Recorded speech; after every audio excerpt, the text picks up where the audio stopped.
Vajrapani means like you're holding it. In Tibetan, it's Chanak Dorje, the same name, same meaning.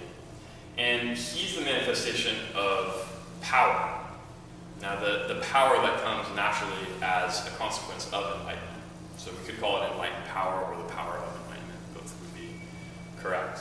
Now, this is a very peaceful representation. And by the way, I shouldn't say every, many, if not most, deities have different forms. Some in which they're very peaceful, some in which they're very wrathful.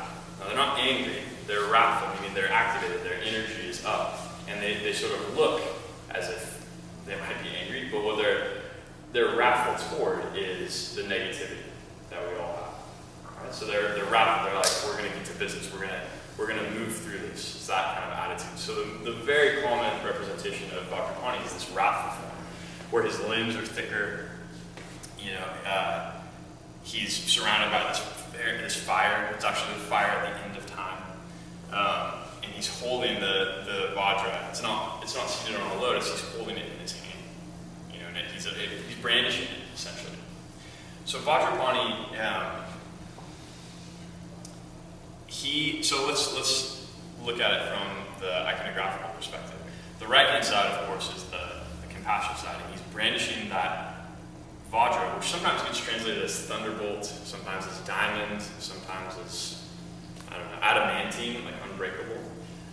None of which really do justice to the semantic range of what that actually means. Vajra, that's why most people that are practitioners in English, you'd say Vajra, right? We don't say the Tibetan word for sword because we have a good word for sword. We know what that is, but Vajra is a little bit different. It was a weapon of, actually, Indra, the king of the gods, back in the Vedas. And he would hurl it at people, and it would be like thunder and lightning striking, sort of like Zeus, very similar to Zeus.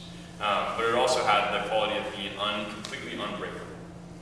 So when Buddhism appropriated that symbol, they use it as a symbol for the unbreakability of the enlightened mind, sort of the ultimate unobstructed nature of enlightenment.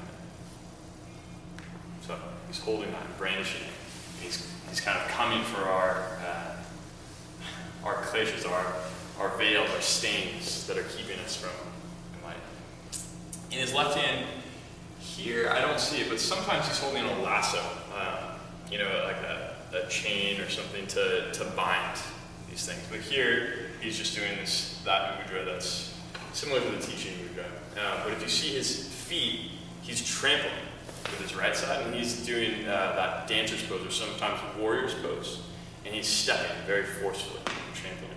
And then around him, instead of there being this mandorla, that's what they call the halo around him, he has this halo of fire, and it's the fire, like I said, at the end of time, the end of the age. And both Buddhist and Hindu understanding of the universe, there are these cataclysmic events that completely destroy really the entire universe, and then it starts over again and over again. And one of those events is fire.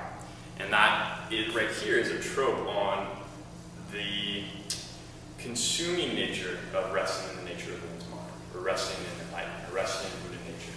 So if you can rest in that, then it literally will consume the negativity that we seem so gripped by on occasion.